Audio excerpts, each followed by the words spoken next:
Bismillah, alhamdulillah, wassalatu wassalamu ala rasulillah wa ala alihi wa sahbihi ajmain. Assalamualaikum warahmatullahi wabarakatuh.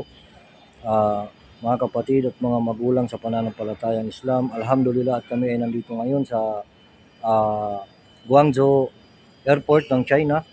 At ilang oras na lamang inaantay namin ang mga eroplano na papuntang New Zealand, sapagkat ako ay nagpapasalamat kay Allah Subhanahu wa Ta'ala na ipinagkaloob niya, isa ako sa napili ng Allah Subhanahu wa Ta'ala na pagkalooban ng kanyang biyaya, sapagkat marami tayong mga kababayan ang naghahangad sa mga bansa na ito.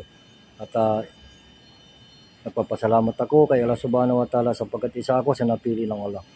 Kaya hinihiling ko sa ating mga kapatid sa pananampalatayang Islam, tayo ay maghingi kay Allah Subhanahu wa Ta'ala at tayo ay magtiis, sapagkat ang Allah Subhanahu wa Ta'ala ay maraming pamamaraan ng kanyang pagbibigay ng biyaya sa kanyang mga alipin. Isa na rito na dinidili ng Allah Subhanahu wa Ta'ala ang kanyang pagbibigay ng biyaya sa kanyang alipin, sapagkat sinusubok niya ito kung hanggang saan ang kanyang pagtitiis, sapagkat sinabi ng Allah, innallaha ma'asabirin. Katotohanan kasama ng Allah Subhanahu wa Ta'ala ang mga taong mga matiisin, mga nagsasabar. Kaya alhamdulillah, sapagkat ako ay sa mahigit ni 1 taon mag-apply. Alhamdulillah, sapagkat napagtagumpayan ko ang pagsubok ng Allah Subhanahu wa Ta'ala. At isa pa rito na sinusubok din ng Allah Subhanahu wa Ta'ala ang kanyang mga alipin, na binibigyan niya kaagad ang kahilingan ng kanyang alipin, sapagkat sinusubok niya ang pasasalamat ng kanyang alipin, sapagkat marami sa atin ang binibiyayaan ng Allah Subhanahu wa Ta'ala na hindi nakakapagpasalamat sa kanya. Kaya maliit man o malaki ang ibinibigay ng Allah Subhanahu wa Ta'ala sa atin na biyaya, ay karapatan natin magpasalamat sa kanya, sapagkat sinabi ng Allah, wala in sakartum la asidanakum. Katotohanan, si Allah ay nagdadagdag, nagmiyaya sa kanyang mga alipin.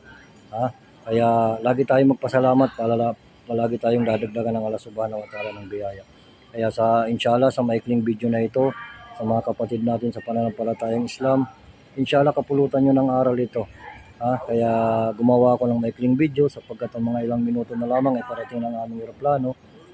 At inshallah kakuhanan nyo ng aral. Para sa mga kapatid natin sa pananampalatayang Islam, hinihikayat ko po kayo, lalong-lalo na po mga kababayan natin na hindi pa Muslim. Tayo ay magsaliksik at magdagdag ng kaalaman, magnilay-nilay. Yun lamang po. Hanggang dito na lamang. Maraming salamat sa inyo. Assalamualaikum warahmatullahi wabarakatuh.